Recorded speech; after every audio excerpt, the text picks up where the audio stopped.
Salut l'équipe et bienvenue dans cette nouvelle vidéo où nous allons parler de fiscalité, comment évoluer la fiscalité des cryptos depuis 2024. Donc on commencera par voir les principaux changements 2024 versus 2025. Ensuite on ira voir rapidement les différentes échéances de quand déclarer. On va voir qu'est-ce qui fait de nous un professionnel ou un occasionnel. Et surtout on ira voir qu'est-ce qu'il faut déclarer, les différents éléments. Du coup moi je ne suis pas avocat fiscaliste, je ne suis pas conseiller financier. Donc du coup, ce que j'ai fait, c'est que j'ai basé mon travail notamment et principalement sur le guide de la fiscalité des cryptoactifs qui a été donc réalisé par Waltio et Orwell Avocat. Je vous mettrai également en lien dans la description toutes les sources officielles, puisqu'on ira voir le BOFIP, on ira voir tout un tas de sites officiels du gouvernement. En France, je ne l'ai pas précisé, mais ça s'applique du coup pour le droit français. Et voilà, c'est parti.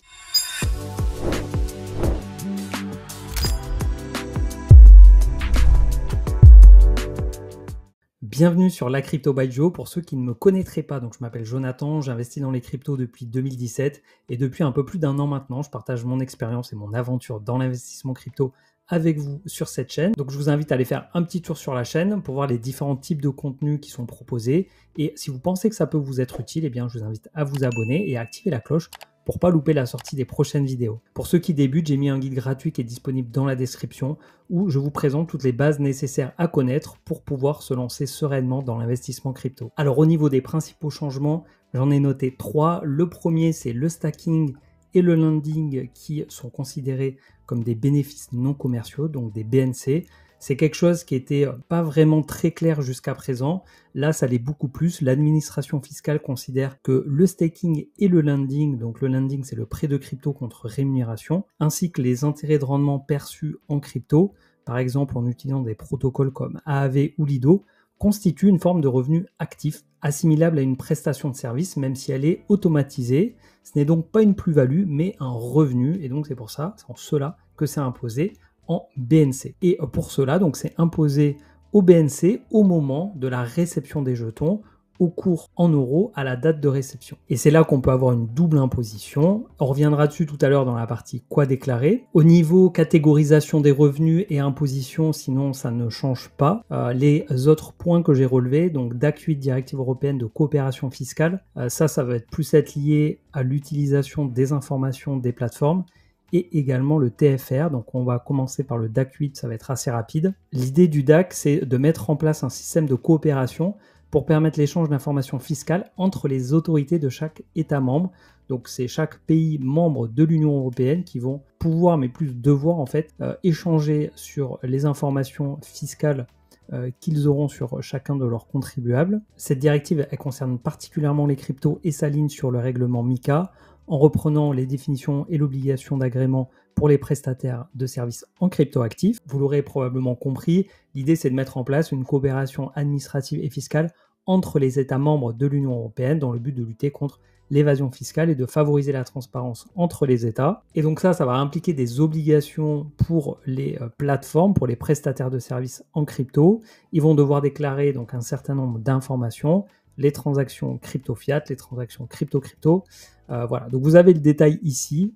Comme je disais, ça n'a pas d'impact directement sur nous, en tout cas dans notre niveau d'imposition. En revanche, ça veut dire que toutes les plateformes par lesquelles on passe et sur lesquelles on a fait un KYC qui sont enregistrées PSAN et qui potentiellement auront également l'agrément MiCA, sachez que toutes les informations seront communiquées aux 27 États membres de l'Union européenne. Sa mise en vigueur, elle est prévue pour l'année prochaine, pour janvier 2026, et donc les premiers échanges et déclarations interviendront à compter de janvier 2027. Ensuite, on a le TFR, Transfer of Fund Regulation, donc la régulation des transferts de fonds. Donc ça a été mis en œuvre en même temps que MiCA. Donc là, on est toujours dans la collecte et le partage d'informations des clients de chacune des plateformes pour donc les États. Donc là, ils doivent collecter les noms et prénoms des donneurs d'ordre et des destinataires, les adresses complètes des parties, les informations d'identification des portefeuilles concernés. Et ça va assez loin parce qu'il n'y a aucun seuil minimal d'application. Toutes les transactions, y compris les plus petites, sont concernées, ou les obligations incluent des règles spécifiques pour les portefeuilles auto-hébergés une première mondiale en termes de régulation crypto. Après, on peut se demander dans quelle mesure ils vont pouvoir récupérer toutes ces informations-là, mais forcément, si on interagit avec entre un portefeuille auto-hébergé et une plateforme enregistrée PSAN et demain avec l'agrément MiCA, il pourrait être en droit de demander la justification de la propriété des fonds pour bien sûr renforcer la traçabilité et viser la lutte contre le blanchiment d'argent et le financement du terrorisme. Et évidemment, ça suscite des inquiétudes concernant la vie privée des utilisateurs, vous en conviendrez, je pense. Donc ça, c'était pour les principaux changements 2025 versus 2024. Quand c'est qu'il faut déclarer? J'enregistre la vidéo, on est le 15 avril, donc ça fait 5 jours qu'on a la possibilité de remplir notre déclaration de revenus. Et également, on le verra tout à l'heure, nos comptes à l'étranger. Et ça dure jusqu'au 22 mai ou 5 juin selon la zone. Donc, je vous mettrai le lien. Voilà, ici, on a les dates butoirs selon votre numéro de département. Pour savoir comment déclarer des revenus liés aux cryptos, il est important de se poser la question de savoir si l'on est professionnel ou occasionnel. Donc, le professionnel, ça reste l'exception. Aujourd'hui, les revenus liés à une activité professionnelle sont à renseigner dans les BNC, bénéfices non commerciaux, alors que, on le verra tout à l'heure dans la dernière partie, pour les particuliers, on va faire référence à l'article 150 VH bis du Code général des impôts. Comme je vous disais, la qualification de professionnel doit rester l'exception, le principe étant l'imposition des particuliers sous le régime des plus-values des particuliers, donc associés à la flat tax et ou au barème progressif de l'impôt. Après, il y a des activités, malgré tout, comme on a vu, stacking, lending, mais aussi le minage, qui rentrent dans la catégorie des BNC. En l'occurrence, les plus-values associées liées à l'achat et à la vente de crypto, du coup, c'est cet article-là qui s'applique pour les particuliers. Ici, il nous indique que les revenus de l'activité de trading soient supérieurs aux revenus professionnels ne sont pas des critères suffisants à eux seuls pour qualifier un contribuable de professionnel. Donc il n'y a pas une règle qui est vraiment ultra précise avec des chiffres qui nous dit si vous dépassez tant par exemple, vous êtes requalifié de professionnel. C'est plusieurs éléments qui rentrent en compte. Donc on a ces 5 éléments-là qui sont le montant des échanges, le nombre de transactions, la durée des positions, le savoir-faire développé et la sophistication des moyens, qui sont pris en compte pour éventuellement se faire requalifier de professionnel. Mais encore une fois, comme je vous le disais, ça reste quelque chose qui est vraiment à la marge, donc sur ces 5 critères-là. Donc maintenant que l'on considère qu'on est un occasionnel, on va aller voir du coup qu'est-ce qu'il faut déclarer. Donc les comptes détenus à l'étranger, formulaire 3916 bis, donc ça, quoi qu'il arrive, il faut le faire, vous êtes obligé de le faire, que vous ayez vendu ou pas, qu'il y ait eu fait générateur d'imposition, ça c'est quelque chose qui est obligatoire à faire. Les seuls portefeuilles que vous n'êtes pas obligé de déclarer, c'est les portefeuilles qui sont auto-hébergés, de type portefeuille MetaMask ou Ledger, et les comptes également qui sont français. Au niveau des risques en cas de fraude, c'est 750 € par compte non déclaré et 125 € par omission ou inexactitude n'ayant pas été rectifié à l'initiative du contribuable. Je vais faire une petite parenthèse là-dessus. Vous avez probablement vu passer le droit à l'erreur. Le droit à l'erreur, en fait, c'est un droit qui permet de revenir sur une déclaration qui a été faite, ce qui permet d'éviter potentiellement une amende si on n'est pas dans les règles, si on a effectivement oublié quelque chose ou qu'on a rempli quelque chose qui est inexact. En revanche, si c'est lors d'un contrôle fiscal que ces omissions et ces inexactitudes ressortent, le droit à l'erreur ne rentre pas en compte dans ces cas-là. Le droit à l'erreur, c'est uniquement dans le cas où vous venez de vous-même rectifier une précédente déclaration. Ces amendes, elles peuvent monter à 1 500 € par compte non déclaré et 250 € par omission ou inexactitude si le montant du compte à un moment donné de l'année a dépassé 50 000 €. En plus de ça, il peut y avoir une majoration des montants que vous devez à l'administration fiscale, 10% en cas d'insuffisance de déclaration, 40% en cas de manquement délibéré et 80% en cas de manœuvre frauduleuse ou d'abus de droit. Donc ça peut être extrêmement coûteux de pas renseigner correctement du coup sa déclaration. Il faut savoir également que l'administration fiscale dispose d'un délai de 3 ans pour exercer un contrôle fiscal et ce délai de reprise lui permet d'adapter ses outils de contrôle. Donc les gains en crypto générés en 2024 pourront être redressés jusqu'au 31 décembre 2027 et attention, ce délai peut être porté à 10 ans en cas d'activité occulte ou de comptes à l'étranger non déclarés. Donc sur les comptes à l'étranger non déclarés, ils peuvent remonter du coup 10 ans en arrière et comme on l'a vu, ça va entre 750 € jusqu'à 1500 € si votre compte à un moment donné de l'année a dépassé les 50 000 €. Voilà, donc des risques en cas de fraude bien élevés, hein, c'est le bâton pour forcer un peu tout le monde à bien déclarer ces informations. Pour remplir le formulaire 3916 bis, on a besoin d'informations sur les plateformes.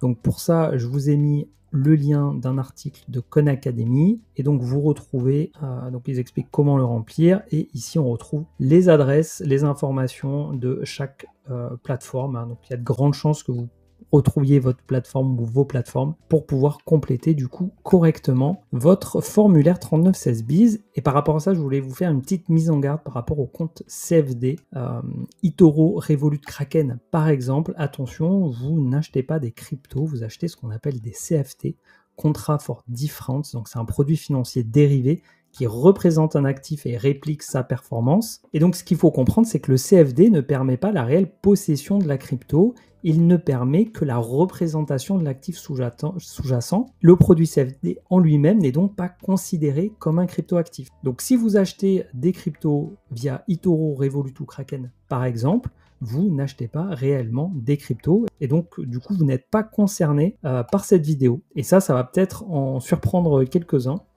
Donc les CFD, eux, sont imposés de la même façon que les valeurs mobilières classiques telles que les actions et les obligations.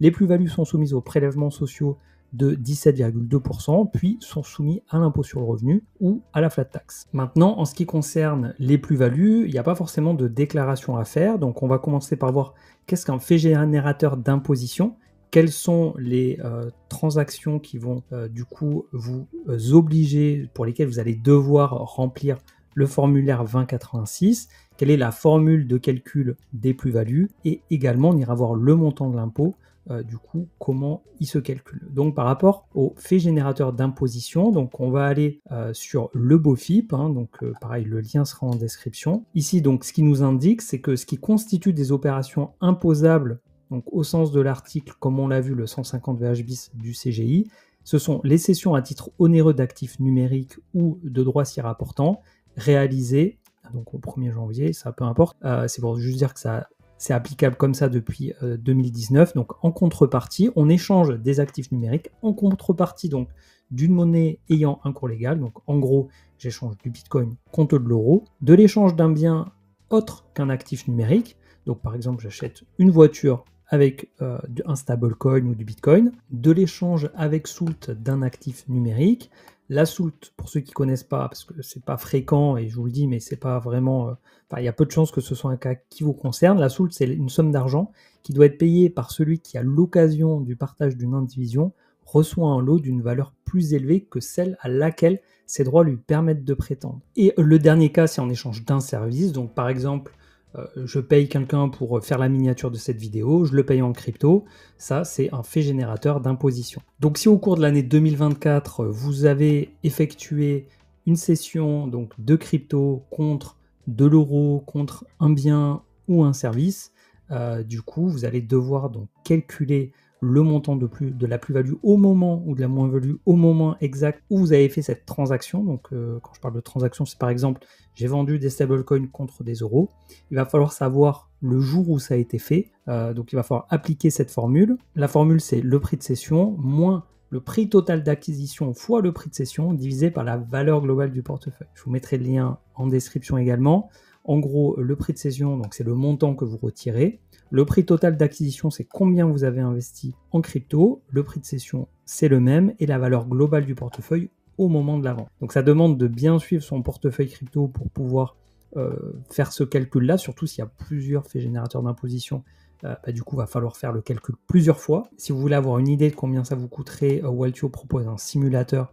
Donc, vous rentrez ici les 3 données. Si vous avez besoin d'aide pour pouvoir faire votre déclaration, parce que vous n'y retrouvez plus dans vos différentes plateformes, différents portefeuilles, à quelle date, à quel cours était, quelle valorisation du portefeuille, bref, vous m'avez compris, c'est pas simple. Donc il y a Waltio, il y a également Conta Crypto donc, qui vous propose ces services pour vous aider donc, dans la déclaration de vos revenus. Maintenant, concernant le montant de l'impôt, donc il va falloir faire une addition des plus et moins-values donc durant l'année. Il n'y a pas possibilité de reporter des moins-values d'une année sur l'autre. Donc c'est soit la flat tax, PFU, hein, prélèvement forfaitaire unique, soit le barème progressif dans l'impôt. Donc ça dépend de votre foyer fiscal, mais selon effectivement la tranche de revenus dans laquelle vous êtes, le nombre de personnes qui composent votre foyer, du coup, vous allez peut-être être dans une tranche d'imposition qui fait qu'il est peut-être mieux d'être donc sur ce qu'on appelle le TMI, tranche marginale d'imposition, plutôt que la flat tax, sachant que quand on n'est pas à la flat tax, on a toujours les 17,2% de prélèvements sociaux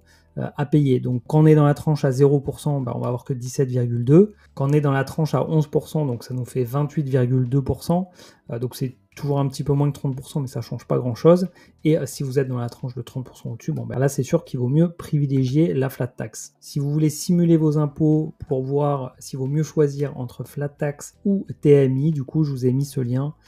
Voilà, où en fait vous pré-remplissez déjà toutes les informations et ça vous donnera une simulation de l'impôt pour pouvoir du coup choisir et prendre l'option qui vous est le plus favorable. Alors maintenant on va parler des revenus autres que ceux générés, donc comme on l'a vu tout à l'heure par un fait générateur d'imposition. Vous avez ici sur le livre blanc tout un tas de cas différents proposés donc dans ce document: stacking, lending, salaire, play to earn, minage, gambling, airdrop, donation, succession, emprunt, produits dérivés. Voilà, je vous laisserai faire un petit tour dessus si du coup vous voulez aller plus en détail sur un des domaines en particulier. Moi ici je parle principalement donc de stacking, lending, minage qui pour moi sont les sources de revenus les plus fréquentes.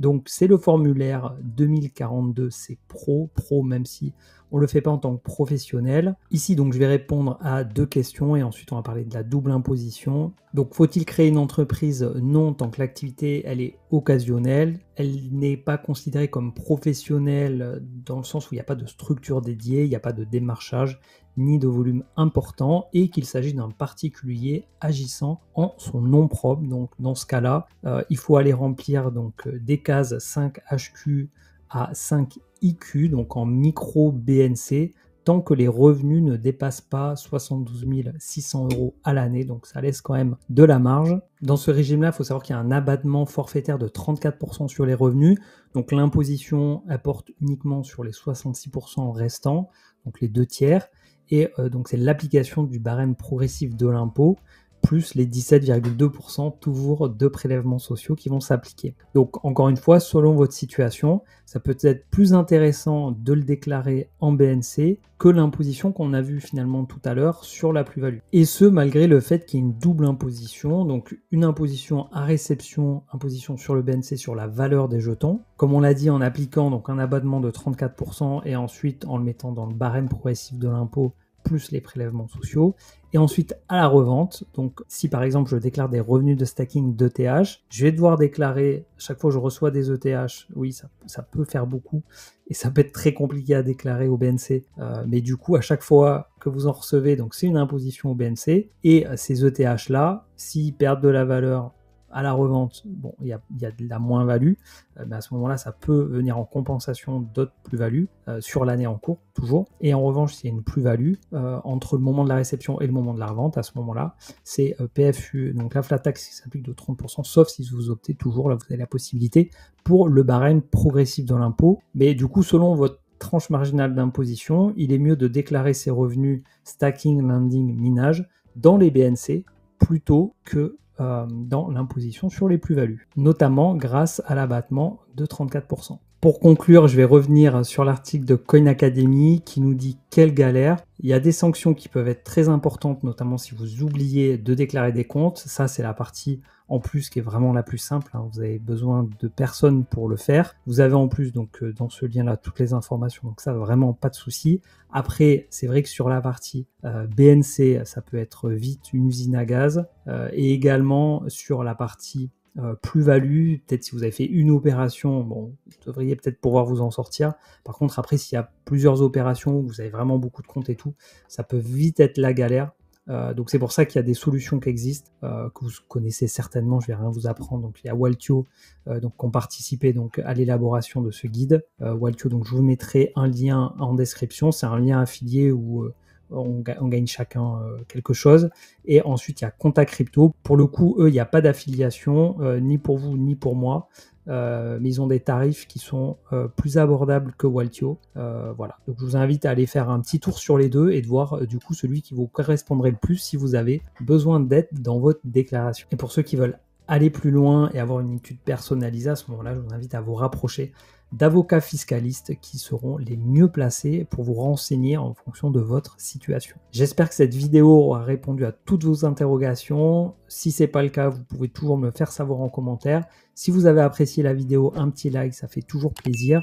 Je vous invite encore une fois à vous abonner et à activer la cloche. J'ai pas prévu cette année de faire de vidéos tuto pour vous montrer comment remplir 3916 bis 2042C, ni le formulaire 2086, mais si vous en avez besoin, ici il y en a voilà, beaucoup qui disent en commentaire, à ce moment-là j'en ferai une, donc faites-le moi savoir en commentaire si c'est le cas. Je vous dis à très vite dans une nouvelle vidéo et d'ici là, portez-vous bien.